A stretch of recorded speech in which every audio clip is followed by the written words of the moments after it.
प्यारे दोस्तों, आप सबको प्रभु यीशु मसीह के नाम से मैं स्वागत करना चाहता हूं। आज के इस डिस्कशन में आप सबको प्रभु यीशु मसीह के नाम से मैं स्वागत करना चाहता हूं। और मैं आपके साथ चर्चा करने वाला हूं, परमेश्वर से हम कैसे सुन सकते हैं। क्या क्या तरीका है कि परमेश्वर से हम सुन सकते हैं। सबसे पहले मैं आप लोगों के सामने ये चीज़ बताना चाहता हूँ कि प्रभु यीशु को मानना या प्रभु यीशु के साथ चलना या प्रभु यीशु का चेले बनने का मतलब ये नहीं है कि आप कुछ एक धर्म या कुछ मज़हब को आप फॉलो कर रहे हैं। हम कोई मज़हब को फॉलो करने के लिए प्रभु यीशु ने नहीं बुलाया। प्रभु यीशु कोई मज़हब का शुरुआत नहीं किया था। प्रभु यीशु ने कहा था कि उसको सुने और उसको उसके साथ चले। उसको वो अगुवाई करने वाला है, हम उसको सुने और उसको फॉलो करें, उसके साथ साथ चले। उसके लिए प्रभु यीशु हमें बुलाया था। वो कोई धर्म या कोई मज़हब का शुरुआत नहीं किया था। प्रभु यीशु के मौत के बहुत साल बाद कुछ लोगों ने कुछ मज़हब के नाम पे इसको चलाना शुरू किया। तो हम अगर बाइबल के पवित्र वचन अगर हम देखेंगे तो हम वहाँ पे ये पाएंगे कि प्रभु यीशु कहा कि हम उसके आवाज़ों को सुने और उसके हिसाब से चले। प्रभु यीशु चाहता है कि हम उसके चेले होने के नाते, हम उसके विश्वासी होने के नाते हमें प्रभु यीशु से सुनना है और उसके हिसाब से चलना है। प्रभु यीशु का विश्वासी होना, या आप अपने आप को मसीह कह सकते हैं या क्रिश्चियन कह सकते हैं, ये आपके जो प्राथमिक आपके जीवन से परमेश्वर चाहता है वो ये है कि आप परमेश्वर के आवाज़ को सुन पाए। शायद आप कलीसिया में जा रहे हैं, शायद आप किसी घर में फेलोशिप में भी जा रहे हैं, शायद आप कहीं पे बहुत दान भी दे रहे हैं, बहुत कुछ कर रहे हैं, बहुत सारा क्रिश्चियन प्रोग्राम में जा रहे हैं। ये सारी चीज़ अच्छा है, लेकिन ये चीज़ सबसे महत्वपूर्ण चीज़ नहीं है। सबसे महत्वपूर्ण चीज़ ये है कि आप प्रभु यीशु का सुने और उसके हिसाब से चले। प्रभु यीशु क्या बोल रहा है वो आप समझ पाए और उसके हिसाब से चले। अगर आप प्रभु यीशु से नहीं सुन पा रहे हैं और आप कलीसिया में जा रहे हैं हर रविवार को, आप समझ ही नहीं पा रहे हैं प्रभु यीशु आपसे क्या कर रहा है, तो आपको शायद समझ में नहीं आ रहा है प्रभु यीशु मतलब प्रभु यीशु को फॉलो करने का मतलब या प्रभु यीशु का साथ चलने का मतलब क्या है। हमें प्रभु यीशु कहा कि हम उसके साथ चले। उसके साथ चलने के लिए हमें उससे सुनने का ज़रूरत है। आप सुन पाएंगे प्रभु यीशु से और उसके हिसाब से आप चलेंगे। तो प्रभु यीशु चाहता है कि हम उससे सुन पाए। तो मैं पिछले 2 हफ्ते से आप लोगों से चर्चा कर रहा था कैसे हम प्रभु यीशु से सुने। मैं शेयर किया था, आप लोगों के साथ चर्चा किया था कि कैसे प्रभु चाहता है कि हम उससे सुने। उसके बाद मैं ये भी चर्चा किया था कि हमारा हृदय का कंडीशन कैसा होना चाहिए। सभी परमेश्वर के आवाज़ों को नहीं सुन सकता है, सभी परमेश्वर के वचनों को नहीं समझ सकता है। परमेश्वर के वचन में ऐसा लिखा हुआ है कि लोग अलग अलग उनके जो दिलों का कंडीशन, मनों का कंडीशन अलग अलग तरीका का है। कुछ लोग अपने दुश्चिंता में पड़ा हुआ है, कुछ लोग अपने गलत सोच अंडरस्टैंडिंग में पड़ा हुआ है। वो परमेश्वर के वचनों को उतना महत्व नहीं देते हैं, परमेश्वर के वचन को सुन के उसको मानते नहीं हैं। तो वो लोग, बहुत सारे लोग सुनते हैं परमेश्वर के वचन को, लेकिन परमेश्वर का वचन उनके जीवन में फल नहीं लाता है। लेकिन परमेश्वर के वचन जो सुनता है उसके जीवन में 30 गुण, 60 गुण, 100 गुण फल आता है उसके जीवन में। तो ये मैं लास्ट 2 हफ्ते में आप लोगों के साथ चर्चा किया है। आज मैं आपके सामने चर्चा करने वाला हूं कि हम क्या क्या तरीका है जिसके द्वारा हम परमेश्वर से सुन सकते हैं। अगर हमें परमेश्वर से सुनना ही है प्रैक्टिकली, क्या क्या तरीका है कि हम परमेश्वर से डायरेक्टली सुन पाए। यहाँ पे एक चीज़ आपके सामने मैं रखना चाहता हूँ। हम में से बहुत सारा लोग सोचते हैं कि मैं तो कलीसिया में जाता हूँ, मेरा पास्टर जी है, वो बहुत अच्छा है, बहुत ही जाने माने पास्टर जी है, वो बहुत सारा चीज़ परमेश्वर से सुनता है, वो मेरे लिए परमेश्वर से सुन के मुझे बता देगा। बहुत बढ़िया है, बहुत बढ़िया है। आपके बारे में पास्टर जी सुनते हैं, आपके पास्टर जी बहुत अच्छे हैं, बहुत अच्छा है।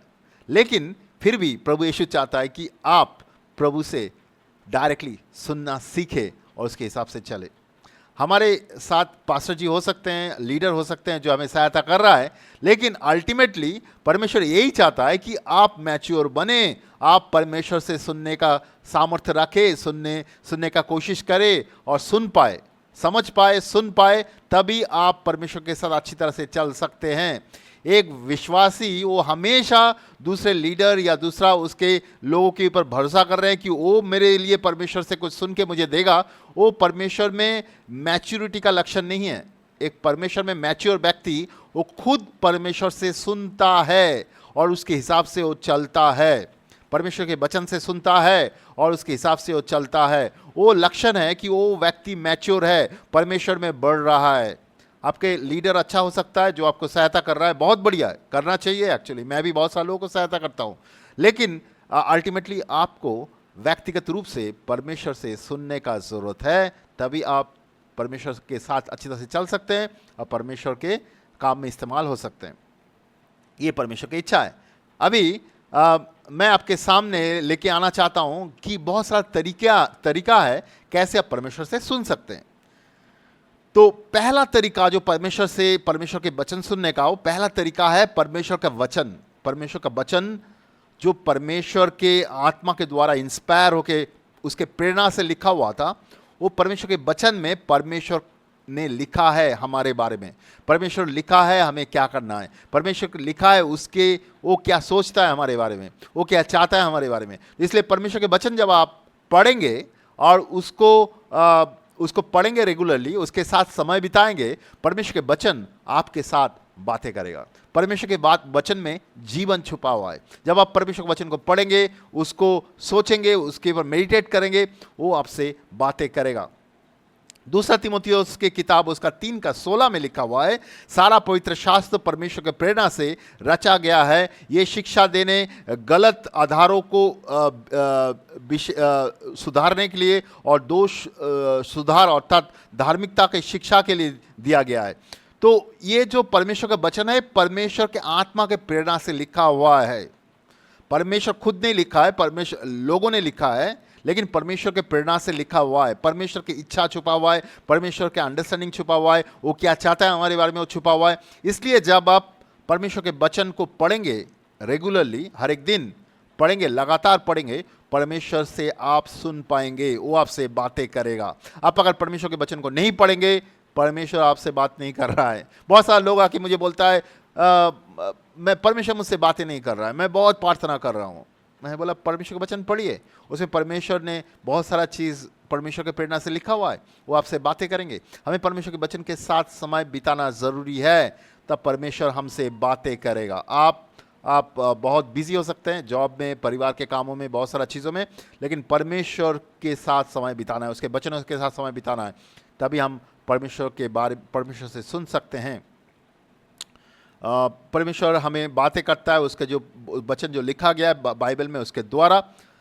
प्रभु यीशु ने कहा कि आप अगर परमेश्वर के वचन को नहीं सुन रहे हैं, तो आप इस जगत में परमेश्वर के साथ नहीं चल सकते हैं, आप आत्मिक रूप से नहीं जी सकते हैं। मत्ती का सुसमाचार उसका 4:4 में प्रभु यीशु ने उत्तर दिया, लिखा है कि मनुष्य अस्तित्व सिर्फ भोजन से नहीं परंतु परमेश्वर के मुंह से निकला हुआ हर एक शब्द से होता है, बोलता है। पर प्रभु यीशु ने कह रहा है कि मनुष्य सिर्फ जो भोजन है उससे नहीं जीता है। आप शायद सोच रहे हैं कि आप तो खाना खा रहे हैं, ऑफिस जा रहे हैं और सांस ले रहे हैं, ऑक्सीजन ले रहे हैं, आप जी रहे हैं। शायद आपके शरीर शायद जी रहा है, लेकिन आपको आत्मा को जीना है, आपको आत्मा को ठीक ठाक रखने के लिए आपको परमेश्वर के वचन को पढ़ना जरूरी है।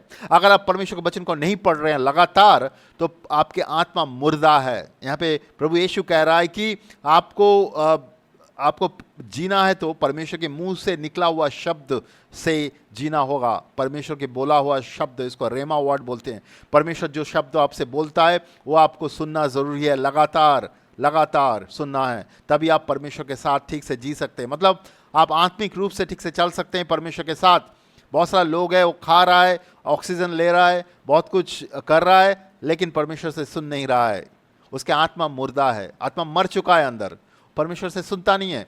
उसका आत्मा और मन में शैतान का काम होता है।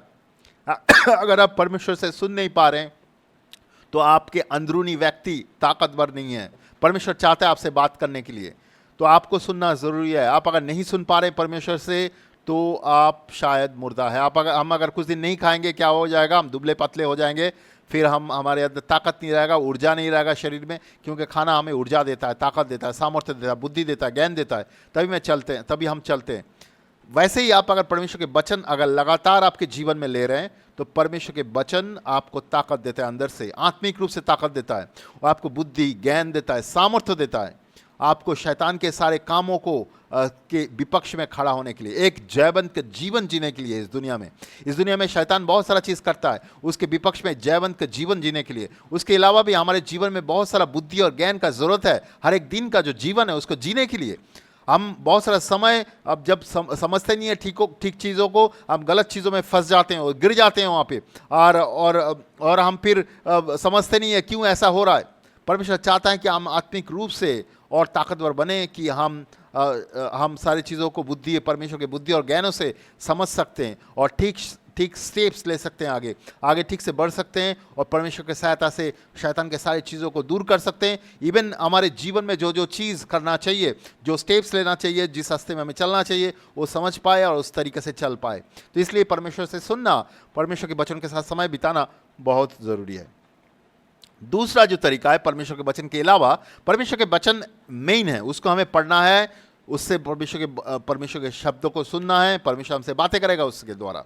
इसके अलावा दूसरा चीज़ जो है, आप जब परमेश्वर के साथ परमेश्वर के पास प्रार्थना में जाते हैं, धन्यवाद देने के जाते हैं, उसके स्तुति करते हैं, तब परमेश्वर आपसे बातें करता है। आप अपने दिलों में या मनों में परमेश्वर से सुन सकते हैं, परमेश्वर आपसे बातें करना चाहता है। हम जब प्रार्थना में जाते हैं, धन्यवाद देते हैं, उसके महिमा करते हैं, तब हम परमेश्वर की उपस्थिति में जाते हैं, और परमेश्वर की उपस्थिति में परमेश्वर आपसे बातें करता है। गीत संहिता उसके 100:4 में, भजन संहिता उसका 100:4 में अगर जाएंगे तो वहाँ पे लिखा हुआ है, धन्यवाद के गीत संग लिए यहोवा के नगर में जाओ, गुणगान के गीत संग लिए यहोवा के मंदिर में जाओ, उसके अंदर उसका आदर करो और उसके नाम धन्य करो। परमेश्वर को धन्यवाद देने के लिए बोल रहा है, उसको धन्यवाद देते हुए उसके उपस्थिति में प्रवेश करने के लिए बोल रहा है, उसको धन्यवाद देते हुए उसकी उपस्थिति में। हम जब धन्यवाद देते हैं, उसके महिमा करते हैं, उसका आराधना करते हैं, उसकी उपस्थिति में जाते हैं। इसलिए अब धन्यवाद करना, महिमा देना, उसके उपस्थिति में जाना बहुत ज़रूरी है। एक्चुअली उसके उपस्थिति में वो आपसे बातें करता है। उसके उपस्थिति में हम क्यों जाते हैं?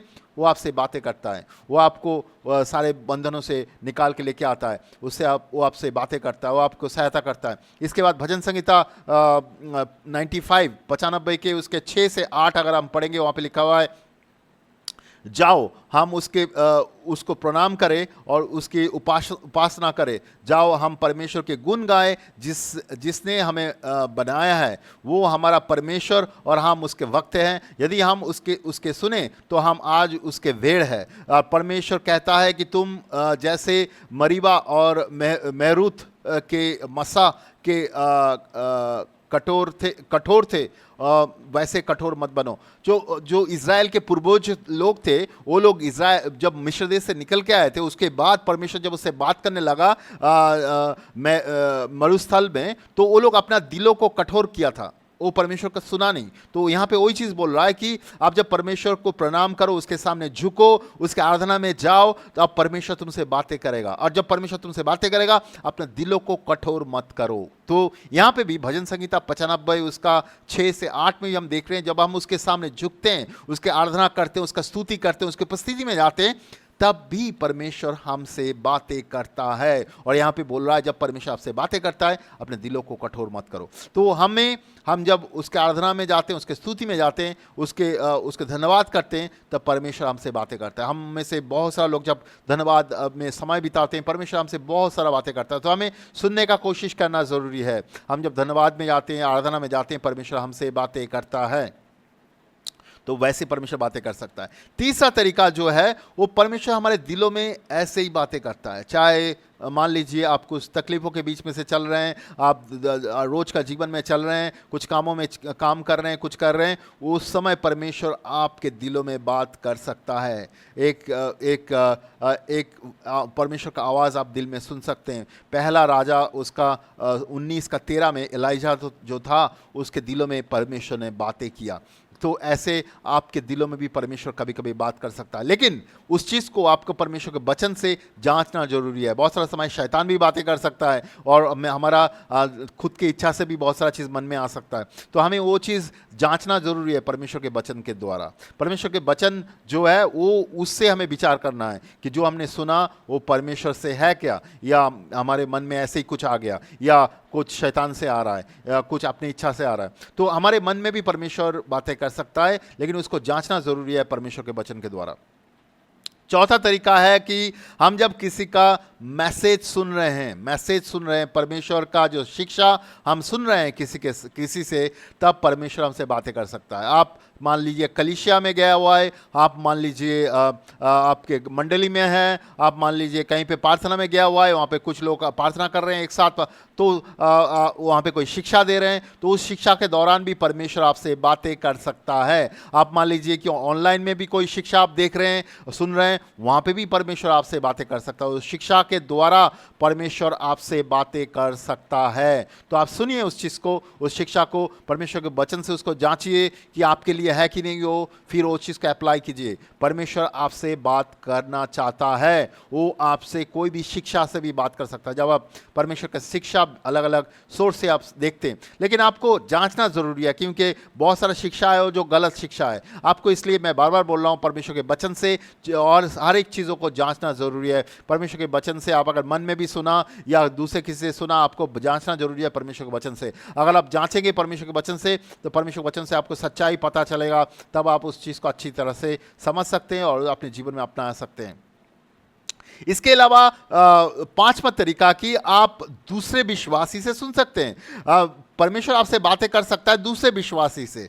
परमेश्वर आपसे दूसरे विश्वासी से बात कर सकता है। मान लीजिए आपका कोई दोस्त है, वो आपसे बातें कर रहा है, वो अपने जीवन का कोई टेस्टिमनी आपको दे रहा है, उसके जीवन में कुछ तकलीफ है, कुछ है, वहाँ से परमेश्वर उसको सहायता किया, कैसे वो निकल के आया, लेकिन आपके जीवन के बारे में उसको पता नहीं। वो जैसे आपसे बातें कर रहा है, अपने टेस्टिमनी बता रहा है, आपको बता रहा है वो परमेश्वर कैसे उसको निकाल के लेकर आया उसकी तकलीफों से। आपको परमेश्वर बातें कर रहा है उसके बातों से। शायद आपके जीवन में वो सेम प्रॉब्लम है, और आप अगर उसके मुंह से सुन रहे हैं, आप अपने जीवनों को आप परमेश्वर से सुन रहे हैं, एक्चुअली परमेश्वर क्या चाहता है आपके जीवन में करने के लिए, तो आपको ऐसे भी परमेश्वर बात कर सकता है। कभी कभी हमारे जीवन के बारे में हमारे दोस्त लोगों को परमेश्वर बता सकता है। कभी कभी हमें खुद को सुनाई नहीं दे रहा है, लेकिन परमेश्वर हमारे दोस्तों को बताया, हमारे और विश्वासियों को बताया हमारे जीवन के बारे में, तो परमेश्वर उसके द्वारा भी हमें बात कर सकता है। तो उसके वहाँ से भी हम सुन सकते हैं, और परमेश्वर हमें दूसरे के द्वारा भी हमें बात कर सकता है। लेकिन ये भी हमें परमेश्वर के वचन से जांचना ज़रूरी है। परमेश्वर के वचन से आप जब जांचेंगे, हमें पता चलेगा ये परमेश्वर से है या नहीं है। तो अगर हम सब समझ पाएंगे ये परमेश्वर से है, तो हम उस चीज़ को हमारे जीवन में इस्तेमाल कर सकते हैं। तो दूसरे विश्वासी से भी परमेश्वर हमसे बातें कर सकता है। इसके अलावा जो छठा जो रास्ता है वो है ये, जो आत्मिक जो गिफ्ट है, आत्मिक स्पिरिचुअल गिफ्ट्स जो है, आत्मिक जो दान है, उसके द्वारा परमेश्वर हमसे बातें करना चाहता है। बहुत सारा आत्मिक दान है, जैसे प्रोफेसी है, जो भविष्यवाणी करना होता है, जो वो प्रोफेसी है। वो इसके अलावा पहला कुरिन्थियों की किताब उसका 12 में है कि word of wisdom, word of knowledge जो है, उसके द्वारा भी जो ज्ञान का भाषा है, बुद्धि का भाषा जो है, वो उसके द्वारा भी परमेश्वर हमसे बातें करना चाहता है। और अलग अलग आत्मा को समझने का जो गिफ्ट है, जो उसके द्वारा भी परमेश्वर हमसे बातें करना चाहता है। ये इसके अलावा जो टंग्स का इंटरप्रिटेशन होता है, जो अन्य भाषा को इंटरप्रेट करने का जो दान है, उसके द्वारा भी परमेश्वर हमसे बातें करना चाहता है। बहुत सारा लोग है, वो लोग विश्वास करते हैं कि ये सारे गिफ्ट जो है वो खत्म हो चुका है, बंद हो चुका है, लेकिन बाइबल ऐसा नहीं कहता है। और मैं सोचता हूँ ये सारे गलत विश्वास है कि गिफ्ट बंद हो चुका है। गिफ्ट बंद नहीं है, पवित्र आत्मा जैसा है, गिफ्ट है, बाइबल में लिखा हुआ है, और गिफ्ट में हम ऑपरेट हो सकते हैं। ऐसा कि बहुत सारा कलीसिया है जो वहाँ पे वो लोग गिफ्ट में ऑपरेट नहीं होते, और वो लोग ये विश्वास करने लगते हैं कि गिफ्ट में ऑपरेट नहीं होता है। तो हमें बाइबल से ठीक से समझना है, और पवित्र आत्मा हमें सिखाता है, और हम उस चीज़ में इस्तेमाल हो सकते हैं।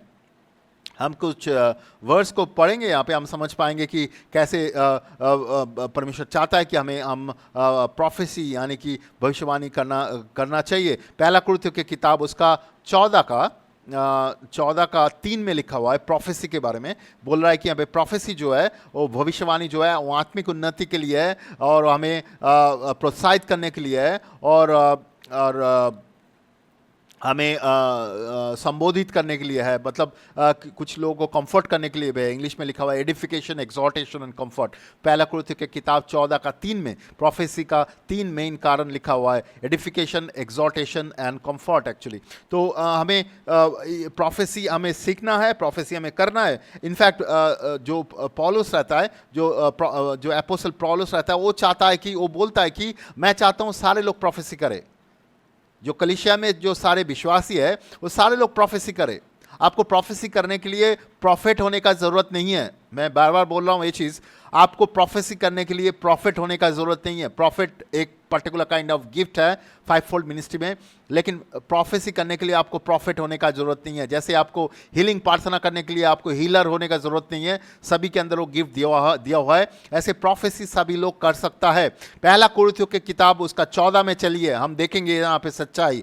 पहला कुरिन्थियों की किताब 14:1 में लिखा हुआ है, इसलिए प्रेम का स्वभाव रखो, क्योंकि आत्मिक वरदान के बड़ी इच्छा करते रहो, विशेष रूप में भविष्यवाणी करने का बर जो है वो तुम्हारे अंदर रहने का इच्छा रखो। भविष्यवाणी करने का जो बर है, जो भविष्यवाणी करने का जो गिफ्ट है, मतलब प्रोफेसी करने का जो गिफ्ट है, उसकी इच्छा रखो अंदर। हर विश्वासी को बोल रहा हो भविष्यवाणी करना सीखो, भविष्यवाणी करने का इच्छा रखो। उसके बाद पहला कुरिन्थियों की किताब 14:5 में लिखा हुआ है, मैं चाहता हूं कि तुम में से हर कोई अन्य भाषाओं के क्षमता प्राप्त हो, किंतु उसके बजाय बेहतर ये होगा कि तुम्हें भविष्यवाणी की क्षमता प्राप्त हो। वो बोल रहा है हर एक विश्वासियों को तुम्हें भविष्यवाणी की क्षमता प्राप्त हो। यहाँ पे कॉन्टेक्स्ट थोड़ा सा अलग है, वो अन्य भाषा और प्रोफेसी के अंदर थोड़ा डिफरेंशिएट कर रहा है, लेकिन इस वचन से ये चीज़ बहुत ही स्पष्ट है कि वो क्या बोल रहा है कि आप सभी व्यक्ति भविष्यवाणी का क्षमता रखो, भविष्यवाणी का क्षमता रखो। आप भविष्यवाणी आपको करना चाहिए, भविष्यवाणी करने का क्षमता रखो। तो हर एक व्यक्ति को, हर एक विश्वासियों को बोल रहा है आपको भविष्यवाणी करने का क्षमता रखो। अगर मैं ये चीज़ आपके पास प्रश्न लेके आऊँ, कोई गलत तरीका से नहीं, आपके पास प्रश्न लेके आता हूँ, आप कलीसिया में जा रहे हैं, आप आपके फेलोशिप में जा रहे हैं, वहाँ पे क्या आप सीख रहे हैं प्रोफेसी कैसे किया जाता है? मैं ये प्रश्न अलग अलग कलीसिया में जाता हूँ, वहाँ पे पूछता हूँ लोगों विश्वासियों से, आप क्या सीख रहे हैं कैसे प्रोफेसी किया जाता है? आपको कोई सिखा रहा है? अपोस्टल पॉल बोल रहा है कि प्रोफेसी करना सीखना जरूरी है, सभी आदमी प्रोफेसी करना सीखना जरूरी है। इसके बाद मैं आपको पहला कुरिन्थियों की किताब उसका 14:31 में लेके आता हूं, 31। यहां पे वो क्या बोल रहा है, तुम सब एक एक करके भविष्यवाणी कर सकते हो, सभी की शिक्षा और प्रोत्साहन प्राप्त हो सके। तो बोल रहा है हर एक व्यक्ति एक एक करके प्रोफेसी कर सकता है। जो आपके कलीसिया में हर एक व्यक्ति प्रोफेसी कर सकता है, कुछ गिने चुने प्रॉफिट नहीं, हर एक व्यक्ति प्रोफेसी कर सकता है। ये बहुत बढ़िया है, बहुत बढ़िया है। मैं नॉर्थ ईस्ट में एक जगह पे एक कलीसिया में गया था 2 साल पहले। तो वहाँ पे मैं बैठा हुआ था, तो वहाँ पे जो परमेश्वर का वचन होने के बाद वहाँ पे जो उनके जो लीडर था, तो वो बोलने लगा कि अगर कोई प्रोफेसी है हमारे बीच में तो कोई खड़ा होकर प्रोफेसी कर सकता है, कोई एक या एक से ज़्यादा लोग प्रोफेसी कर सकता है। मुझे बहुत अच्छा लगा एक्चुअली, क्योंकि प्रोफेसी बहुत सारे लोग हैं प्रोफेसी कर सकता है, लेकिन उनको अगर करने नहीं दिया जाएगा, प्रभु बहुत सारा चीज़ बोलना चाहता है हमारा कलीसिया को, हमारे लोगों को प्रोफेसी के द्वारा, लेकिन हम लोग उस चीज़ को बंद करके रखे हुए हैं। सिर्फ एक व्यक्ति परमेश्वर के वचन से कोई शिक्षा देंगे, उसके बाद प्रार्थना करेंगे, उसके बाद चर्च का मीटिंग खत्म। परमेश्वर के आत्मा का कोई स्कोप नहीं दिया गया है। परमेश्वर का आत्मा वहाँ पे प्रोफेसी करा सकता है। तो मैं उस कलीसिया में जहाँ पे गया था, नॉर्थ ईस्ट में एक कलीसिया में, तो वहाँ पे देखा कि काफ़ी सारा लोग खड़ा होके प्रोफेसी करने लगा, और मुझे कोई ट्रांसलेट कर रहे थे प्रोफेसी, तो मुझे समझ में आया कि उस कलीसिया के लिए, उस जगह के लिए, उस विलेज के लिए वो लोग प्रोफेसी कर रहा है। लगभग जो लोग प्रोफेसी कर रहा है, सारे लोगों का प्रोफेसी मतलब एक पर्टिकुलर चीज़ के बारे में बोल रहा है, वो जो कि बहुत ही अनोखा है। मतलब परमेश्वर कुछ बोल रहा है उन लोगों को, एक परमेश्वर के विश्वास के बारे में, परमेश्वर के राज्य के कामों के बारे में। और बहुत ही अच्छा है वो लोग भी प्रार्थना करने लगा उस प्रोफेसी के लिए कि परमेश्वर उसको उनको समझने की सहायता करे, वो लोग समझ पाए प्रोफेसी को और उसके हिसाब से वो चल पाए। हमारे जीवन में, व्यक्तिगत जीवन के लिए भी परमेश्वर प्रोफेसी लेके आ सकता है हमारे कलीसिया में। बहुत सारे लोग डरे हुए हैं कि कुछ लोग गलत प्रोफेसी करेंगे। हाँ, हो सकता है, इसलिए पहला कुरिन्थियों की किताब 31 में 14 के 31 में यहाँ पे बोल रहा है कि 32 में वो बोल रहा है कि उसके बाद हमें उसको जांचना भी ज़रूरी है, प्रोफेसी कर रहा है जो परमेश्वर से वचन से है क्या, और नहीं तो किसी के मन से ऐसे ही कुछ बोल रहा है या शैतान के आत्मा से बोल रहा है, ऐसे भी हो सकता है। लेकिन हमें जांचना ज़रूरी है। गलत भी हो सकता है, बट इसका मतलब ये नहीं है कि हम प्रोफेसी नहीं सिखाएंगे और हम प्रोफेसी करने नहीं देंगे। हमारा कलीसिया में प्रोफेसी होना ज़रूरी है। बहुत सारा कलीसिया में प्रोफेसी नहीं होता है, उनको सिखाया नहीं जाता है। वो लोग डरे हुए हैं कि लोगों को लोग नहीं कर पाएंगे या लोग कुछ उल्टा सीधा बोलेंगे, क्योंकि वो लोग आत्मा को शायद वैसे विश्वास नहीं करते और उसके साथ चलना नहीं चाहते। इसके अलावा प्रोफेसी के द्वारा परमेश्वर आपसे बातें करना चाहता है। उसके अलावा वर्ड ऑफ नॉलेज है, वर्ड ऑफ विजडम है, डिसर्नमेंट ऑफ द स्पिरिट है। Word of knowledge and word of wisdom जो है वो ये गिफ्ट है, आत्मा का गिफ्ट है। मैं इंग्लिश में बोल रहा हूँ इसलिए कि हिंदी में इसका प्रॉपर अंडरस्टैंडिंग, एक्चुअली डिफरेंस क्या है, मुझे एक्चुअली उतना क्लियरली मतलब मुझे पता नहीं, बट इंग्लिश में मैं बहुत अच्छे से आपको उसको एक्सप्लेन कर सकता हूँ। इसलिए वर्ड ऑफ नॉलेज जो है वो इसलिए ये चीज़ है कि आप जब किसी के लिए प्रार्थना कर रहे हैं, आपको समझा सकता हूँ क्या है ये वर्ड ऑफ नॉलेज। ऐसा है कि आप जब किसी व्यक्ति के लिए प्रार्थना कर रहे हैं, ये मैं बता रहा हूँ पहला कुरिन्थियों की किताब उसका 12 में जो आत्मा का जो गिफ्ट है, 9 गिफ्ट के बारे में लिखा हुआ है, उसमें से बता रहा हूँ। वहाँ पे word of knowledge, word of wisdom भी मेंशन किया गया है। वर्ड ऑफ नॉलेज ये है कि आप जब किसी के लिए प्रार्थना कर रहे हैं, परमेश्वर आपको उस व्यक्ति के बारे में बता रहा है। वो व्यक्ति शायद आपको बताया नहीं उसके जीवन के बारे में, आप भी नहीं जानते हैं उस व्यक्ति को अच्छी तरह से, लेकिन आप जब उसके लिए प्रार्थना कर रहे हैं, परमेश्वर आपको उस व्यक्ति के बारे में बता रहा है, वो वर्ड ऑफ नॉलेज है।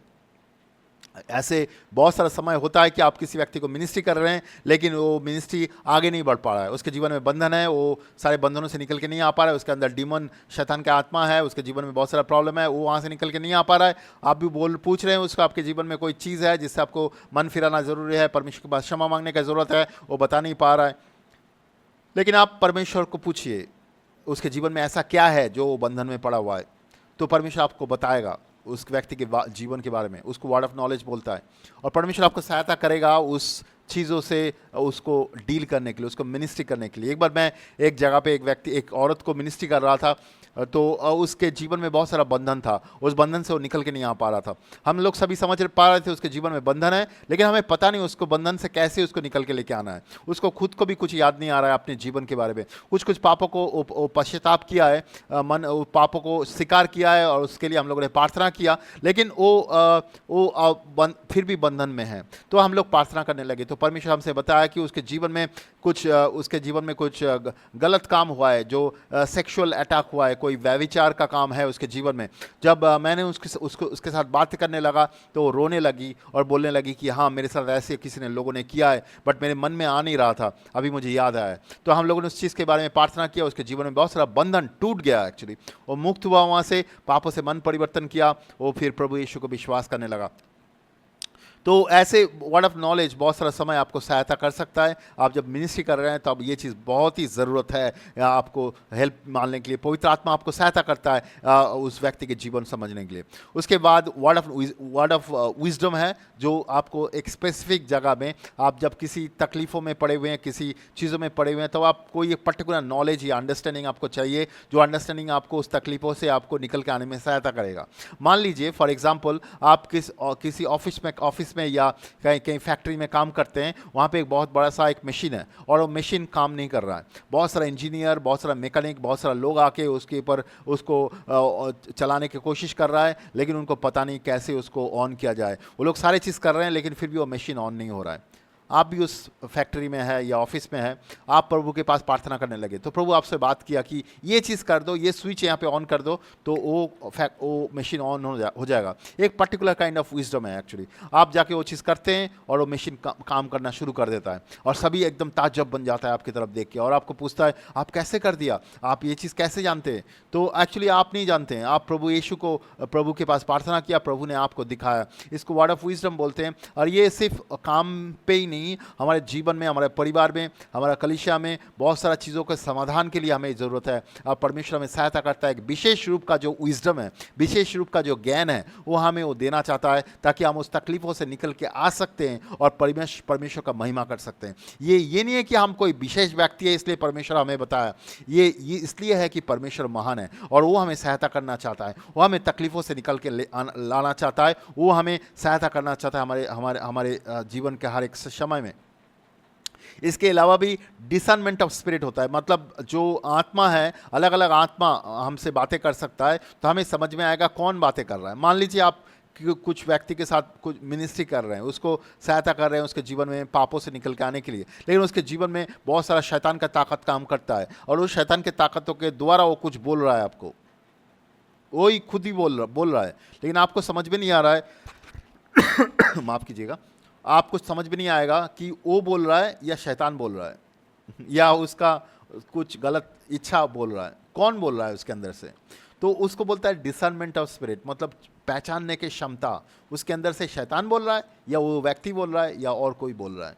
तो हमें ये पहचानने का क्षमता ज़रूरी है जब हम मिनिस्ट्री करते हैं दूसरे लोगों को, जो लोग तकलीफ़ों में पड़े हुए हैं, जो लोग प्रॉब्लम में पड़े हुए हैं। बहुत सारे लोग डरे हुए हैं, बहुत सारा प्रॉब्लम में, और डर के मारे हमें बहुत सारा चीज़ बोलते हैं। बहुत सारे लोग दूसरे लोगों को कंट्रोल करना चाहते हैं, बहुत सारे लोग गलत गलत तरीका है अपने जीवन में, वो तरीका दूसरे के ऊपर डालना चाहते हैं। तो हमें अगर ये आत्मा पहचानने का अगर ताकत है, सामर्थ्य है, तो परमेश्वर हमें सहायता करेगा वो सारे सिचुएशन से निकल के आने के लिए, उन सारे लोगों को सहायता करने के लिए। अगर आपको आत्मा पहचानने का क्षमता नहीं है तो आप शायद सोचेंगे ये व्यक्ति ही ऐसे बोल रहा है, ये व्यक्ति ही तो ऐसा कर रहा है, तो आप उस व्यक्ति के ऊपर सारी चीज़ आप उस व्यक्ति को सहायता नहीं कर सकते। ऊपर से आपके साथ जब कभी व्यक्ति दूसरा गलत इच्छा, गलत अंडरस्टैंडिंग में आपको कंट्रोल करना या आपके साथ गलत काम करेगा, तो आप उसके अंदर से निकल के आने का मतलब आप समझ नहीं पाएंगे कैसे उससे निकल के आना है। आप अगर डिसर्न नहीं कर सकते, अगर आत्मा को पहचान नहीं सकते, हमें ये चीज़ बहुत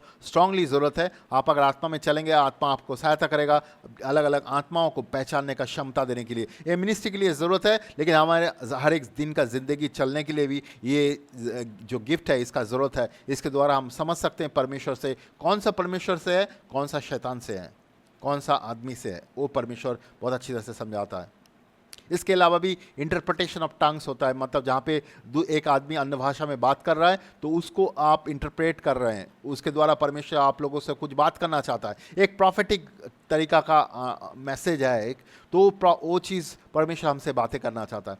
बहुत सारे लोग इस गिफ्ट को विश्वास नहीं करते हैं। मैं खुद भी विश्वास नहीं करता था 2019 तक, क्योंकि 2019 तक मैंने जीवन में किसी को नहीं देखा इस गिफ्ट में ऑपरेट होते हुए। उसके बाद मैं जब 2019 में अफ्रीका में मिनिस्ट्री कर रहा था तो हम लोग वहाँ पे सुना कुछ लोगों से कि वो लोग इस गिफ्ट में ऑपरेट होते हैं, और वो लोग हमें सहायता किया कुछ समझने के लिए कैसे एक इंटरप्रिटेशन ऑफ टंग्स में ऑपरेट होना है।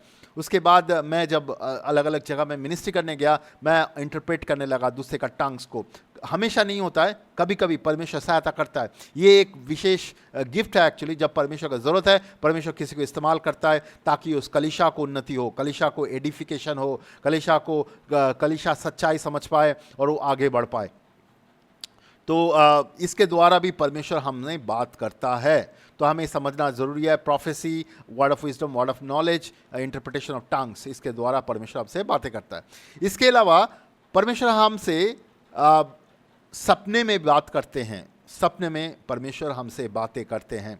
बहुत सारा लोग जो ड्रीम्स यानी कि सपना जो है उसको इंटरप्रिटेशन कैसे करना है उसको समझना ज़रूरी है। ड्रीम में आपने कुछ देखा होगा, वो कोई चिन्ह या कोई किसी रूप में कुछ स्टोरी देखा होगा, एक छोटा सा कुछ स्टोरी देखा होगा, बट उसका कुछ मीनिंग है, उसका बिब्लिकल कुछ मीनिंग है आपके जीवन में, तो उसको इंटरप्रिटेशन बोलते हैं। उसको इंटरप्रिटेशन करना भी ज़रूरी है। बहुत सारे लोग ड्रीम देखते हैं, देख के डर जाते हैं और किसी को नहीं बताते हैं, सोचते हैं कि वो शैतान से है।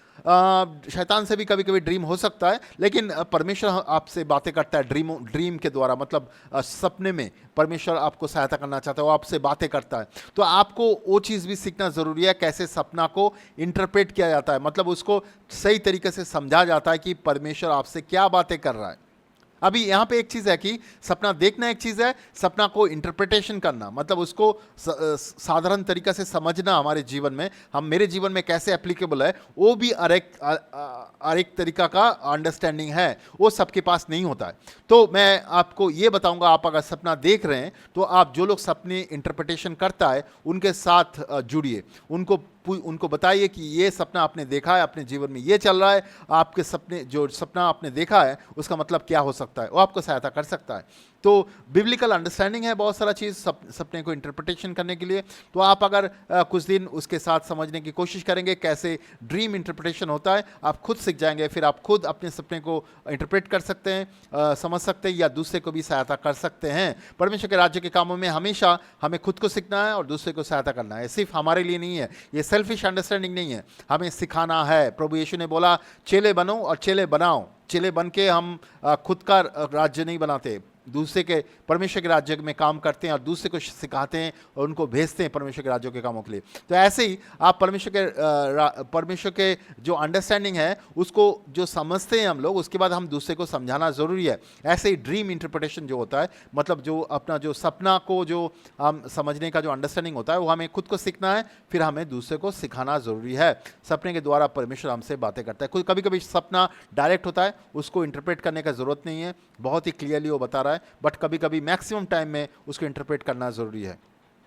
इसके अलावा परमेश्वर हमसे विजन में भी बात करता है, मतलब आप प्रार्थना कर रहे हैं, आप मन के अंदर कुछ देख रहे हैं, कुछ हो रहा है आपके आंखों के सामने, इवन दो आपकी आंखें बंद है, तो वो उसको विजन बोलते हैं। बहुत सारे लोग विजन देखते हैं, कभी प्रार्थना में, कभी चुपचाप बैठे हुए हैं विजन देख रहे हैं। तो ये हो सकता है परमेश्वर हमें दिखा रहा है। हम बाइबल में भी देखते हैं परमेश्वर के लोग विजन देखते थे, अभी भी लोग विजन देखते हैं, ड्रीम देखते हैं, और ये इसका जो अंडरस्टैंडिंग उसको इंटरप्रेट करना ज़रूरी है। विजन को भी इंटरप्रेट करना ज़रूरी है। बहुत सारा समय हम लोग खुद नहीं समझते हैं कैसे उसको इंटरप्रेट किया जाता है, तो हमें जुड़ना जरूरी है। जो लोग हमसे विश्वास में आगे है, जो हमें ड्रीम और विजन को इंटरप्रेट करके दे सकता है, उनसे जुड़िए, उनसे सहायता मांगिए। वो आपको अगर सहायता कर रहा है बहुत अच्छा है, सीखिए उनसे कैसे करना है, फिर आप खुद करना सीखेंगे कैसे ड्रीम और सपना और विजन जो है उसको आप इंटरप्रेट कर सकते हैं। इसके द्वारा परमेश्वर आपसे बहुत ही स्ट्रॉन्ग मैसेज कर सकता है। बहुत सारा समय हम लोग मिनिस्ट्री में जाते हैं, उससे पहले हम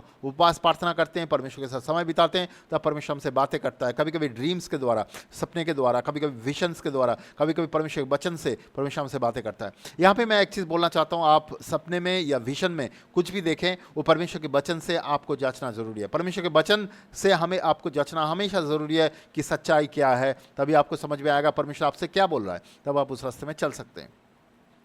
अभी नेक्स्ट जो तरीका है, नाइन्थ जो रास्ता है जो परमेश्वर से सुनने का, वो है थ्रू सर्कमस्टेंसेज। आपके आसपास में जो चीज़ हो रहा है उस सिचुएशन के द्वारा भी परमेश्वर आपसे बात कर रहा है। बहुत सारा समय हमारे जीवन में बहुत सारा चीज़ हो रहा है आसपास में, उसके द्वारा भी परमेश्वर हमसे बातें करता है। तो हमें समझने का ज़रूरत है हमारे आसपास में जो हो रहा है वो उसके द्वारा परमेश्वर हमसे क्या बात कर रहा है। तो मैं 9 तरीका बताया आप लोगों को परमेश्वर से सुनने के लिए। मैं और एक बार दोहराता हूँ आपके सामने, ताकि आपको और एक बार याद रहेगा। आप इस चीज़ को लिख के रख सकते हैं आपके बुक में। जैसे पहला चीज़ है, परमेश्वर हमसे उसके वचन से बातें करता है। दूसरा तरीका, हम जब उसके प्रार्थना में जाते हैं, वो प्रार्थना में धन्यवाद देने में और उसकी स्तुति करते हैं, तब परमेश्वर हमसे बातें करता है। तीसरा है कि परमेश्वर आपके दिलों में बात कर सकता है, जैसे कि पहला राजा उसका 19:13 में एलिय्याह के साथ परमेश्वर बातें किया था। लेकिन वो भी आपको वचन से जांचना ज़रूरी है, आप जो सुन रहे हैं वो सही है कि नहीं। उसके अलावा परमेश्वर किसी का टीचिंग मैसेज जो आप सुन रहे हैं, उसके द्वारा भी परमेश्वर आपसे बातें कर सकता है। आप मेरा भी टीचिंग मैसेज अगर आप सुन रहे हैं, हो सकता है परमेश्वर इससे बातें कर रहा है आपसे, तो टीचिंग मैसेज के द्वारा भी परमेश्वर आपसे बातें कर सकता है। इसके अलावा कि आप जब दूसरे विश्वासी से सुन रहे हैं, वहाँ से भी परमेश्वर आपसे बातें कर सकता है। आपको इसको परमेश्वर के वचन के से जांचना ज़रूरी है। इसके अलावा भी आत्मिक जो गिफ्ट्स है उसके द्वारा भी परमेश्वर आपसे बातें कर सकता है, जैसे प्रोफेसी करना, word of wisdom, word of knowledge, discernment of spirit, interpretation of tongues. इसके द्वारा भी परमेश्वर आपसे बातें कर सकता है। और इसके उदाहरण मैंने बहुत सारा दिया, पहला कुरिन्थियों की किताब उसका 14 में बहुत सारा उदाहरण है इसके बारे में। इसके अलावा भी सपने के द्वारा परमेश्वर आपसे बातें कर सकता है, विजन दिखाने के द्वारा परमेश्वर आपसे बातें कर सकता है, और आपके आसपास में जो हो रहा है उसके द्वारा भी परमेश्वर आपसे बातें कर सकता है। परमेश्वर आपसे बातें करना चाहता है, वो आपको सहायता करना चाहता है। तो आपको सुनना है परमेश्वर क्या बोल रहा है और उसके हिसाब से हमें चलना है। अगर हम सुन रहे हैं परमेश्वर क्या बोल रहा है लेकिन उसके हिसाब से चल नहीं रहे हैं तो उसका कोई मतलब नहीं है, क्योंकि आप परमेश्वर से सुन रहे हैं परमेश्वर आपसे क्या बोल रहा है लेकिन आप मतलब कर नहीं रहे हैं। तो मान लीजिए आप किसी को कुछ बोल रहे हैं, आप आपके बेटे को कुछ बोल रहे हैं लेकिन वो सुन रहा है, वो कर नहीं रहा है, आप खुश होंगे क्या? आप चाहते हैं क्या? वो आप नहीं चाहते हो, क्योंकि आप चाहते हैं जो आपको सुने वो उसको माने। ऐसा ही परमेश्वर चाहता है कि जो हमें सुने वो उसको माने। एक्चुअली परमेश्वर के वचन में ये भी लिखा है, अगर तुम मुझे प्यार करोगे तो मैं जो बोल रहा हूँ वो तुम मानोगे। पहला योन का किताब उसका 14 का 15 में लिखा हुआ है, अगर तुम मुझे प्यार करते हो तो मेरे आदेशों को तुम मानोगे। एक्चुअली परमेश्वर चाहता है कि मैं हम लोग उसके जो सुन रहे हैं उसको हम आदेशों को पालन करें। अब हम जब परमेश्वर के आदेशों को पालन करते हैं परमेश्वर हमें आशीषित करता है। याकूब का किताब उसका 1 का 22 से 25 में लिखा हुआ है कि हम जब परमेश्वर के वचनों में से सुनते हैं, देखते हैं हमारे जीवन का स्थिति कैसा है, उसके बाद हम उसके देख के मुंह फेर के ना चले जाएं, हमारे जीवनों का हम बदले। हम बहुत सा समय जब सुबह हम जब अपने ड्रेस पहनते हैं हम आईने के सामने खड़े रहते हैं, आईने के सामने खड़े होकर अपना शरीर को ठीक करते हैं। वैसे ही परमेश्वर के वचन आईना है, जब परमेश्वर के वचन को हम पढ़ते हैं वहाँ से परमेश्वर हमें दिखाता है हमारे जीवन का स्थिति कैसा है, हम कहाँ पे है। जब हम समझते हैं उसको हमारे जीवन को बदलना ज़रूरी है। अगर हम मन परिवर्तन करने का ज़रूरत है, हमारे जीवन में कहीं पे कुछ चीज़ सुधारने का ज़रूरत है, कहीं पे हमें इंकरेजमेंट का ज़रूरत है, वो हमें लेना है। लेकिन हम अगर वो नहीं कर रहे हैं तो हमारे जीवन में कोई आशीष नहीं है और हमारे जीवन में कोई परमेश्वर की उपस्थिति नहीं आएगा, परमेश्वर के सामर्थ्य नहीं आएगा। तो हमें ये चीज़ समझना ज़रूरी है। इसके अलावा भी परमेश्वर के वचन में लिखा हुआ है कि परमेश्वर के वचन को सुनना, उसको आदेश पालन करना जैसा है। रोमियो के किताब उसका 12 के 1 और 2 में लिखा हुआ है कि हम ये जब परमेश्वर को मानते हैं, मतलब परमेश्वर के वचन को जब सुनते हैं, उसका आदेश पालन करते हैं तो परमेश्वर के विश्वास में चलते हैं, परमेश्वर का आदेश को हम पालन करते हैं। इसके अलावा भी ये हमारा विश्वास को दिखाता है। पहला यूहन्ना का किताब उसका 2 का 3 से 6 में लिखा हुआ है, जो परमेश्वर को जानता है, जो बोलता है मैं परमेश्वर को जानता हूँ लेकिन उसका आदेश नहीं पालन करता हूँ, वो एक मिथ्या बोलने वाला है, झूठ बोलने वाला है। जो परमेश्वर को जानता है बोलता है लेकिन उसका आदेशों को नहीं पालन करता। तो हमें परमेश्वर का आदेशों को पालन करना ज़रूरी है जो उससे सुन रहे हैं। इसके अलावा भी पहला शमूएल का किताब उसका 15 का 22 से 23 में जो शमूएल प्रॉफिट शमूएल था वो राजा सॉल को कहता है कि मतलब तुम जो दान दे रहे हो दान से भी ज़्यादा है परमेश्वर का आदेश पालन करना। वो आदेश पालन नहीं कर रहा था, परमेश्वर को बहुत दान दे रहा था। हम लोग बहुत सारे समय बोलते हैं कि कलीसिया में मैं इतना दान दिया, इतना ताइद दे दिया, इतना ऑफरिंग दे दिया, वो परमेश्वर बहुत खुश हो गया। हाँ अच्छा है आप दिया है, लेकिन परमेश्वर का आदेश पालन करना उससे भी इम्पॉर्टेंट है। आदेश पालन करना सैक्रिफाइस देने से ज़्यादा इम्पॉर्टेंट है, दान देने से भी ज़्यादा इम्पॉर्टेंट है। आप परमेश्वर का आदेश पालन करो। Obedience is better than sacrifice. आप परमेश्वर क्या बोल रहा है वो सुनो, उसके हिसाब से चलो, परमेश्वर के हाथों में अपने आप को सबमिट करो और परमेश्वर को सुनो, परमेश्वर का अबाध्य मत बनो। यहाँ पे बोल रहा है कि अबाध्य होना एक विचक्राफ्ट करने का बराबर है, मतलब जादू टोना करने के बराबर है। आप अगर परमेश्वर का अबाध्य हो रहे हो, परमेश्वर को सुन नहीं रहे हो, विरोध कर रहे हो परमेश्वर के वचन को, तो आप एक विचक्राफ्ट जैसा हो, मतलब जादू टोना करने वाला जैसे हो। और बोल रहा है कि परमेश्वर के वचन को ना सुनना, स्टबर्ननेस रखना, मतलब दिन में कठोरपन रखना, एक मूर्ति पूजा के माफिक है। तो हमें परमेश्वर के वचनों को सुन के उसके आदेश पालन करना है, तभी परमेश्वर का आशीष और उसके इच्छा हमारे जीवन में संपूर्ण होगा। अगर हम उसके आदेशों को नहीं पालन कर रहे हैं तो हमारे जीवन में उसका काम नहीं होगा। बहुत सारे लोग कलीसिया में जा रहे हैं, परमेश्वर के वचन पढ़ रहे हैं, लेकिन परमेश्वर के आदेशों को पालन नहीं कर रहा है। वो लोग अपने जीवनों को जस्टिफाई करने की कोशिश कर रहा है, वो मैं तो इस बड़ा कलीसिया का मेंबर हूँ और मैं ये काम करता हूँ, मैं इतना पैसा देता हूँ। वो सब सही है, लेकिन परमेश्वर के आदेशों का आप पालन कर रहे हैं क्या? अगर आप उसके आदेशों को पालन नहीं कर रहे हैं तो परमेश्वर के हिसाब से आप नहीं चल रहे हैं। परमेश्वर चाहता है कि आप उसके सुने और उसके हिसाब से चले, वो आपको आशीष करना चाहता है। मैं आपके लिए प्रार्थना करना चाहता हूँ। अगर आप ये मैसेज सुन रहे हैं अभी तक, मैं आपके लिए प्रार्थना करना चाहता हूँ। मैं विश्वास करता हूँ परमेश्वर आपको इस्तेमाल करेगा। पिता हम धन्यवाद करते हैं प्रभु इस व्यक्ति के लिए जो इस मैसेज को सुन रहे हैं। प्रभु सहायता करो प्रभु इनको कि आपको सच्चाई को समझ पाए, आपके रास्ते में वो चल पाए प्रभु परमेश्वर। धन्यवाद करते प्रभु हर एक व्यक्ति के लिए प्रभु परमेश्वर। प्रार्थना करते प्रभु परमेश्वर हर एक व्यक्ति को आप सहायता करें, उसको आगे चलने में सहायता करें प्रभु परमेश्वर। उनको समझाए प्रभु परमेश्वर, आपके वचनों से बातें करें प्रभु, ड्रीम्स विजन प्रोफेसी सारी चीज़ों से बातें करें प्रभु परमेश्वर, और आत्मिक तरीके से इनको बढ़ाए प्रभु, आपके कामों में इस्तेमाल करें प्रभु परमेश्वर। धन्यवाद करते प्रभु परमेश्वर। इन सारे व्यक्तियों को आपके हाथ में समर्पित करते हैं प्रभु, प्रभु यीशु के नाम से मांगते हैं पिता, आमीन आमीन। मैं धन्यवाद करता हूँ प्रभु यीशु को, क्योंकि वो हमसे बातें करता है। मैं विश्वास करता हूँ प्रभु यीशु आप सबसे बातें करेगा, पवित्र आत्मा आप सबके दिलों को छुएगा। धन्यवाद।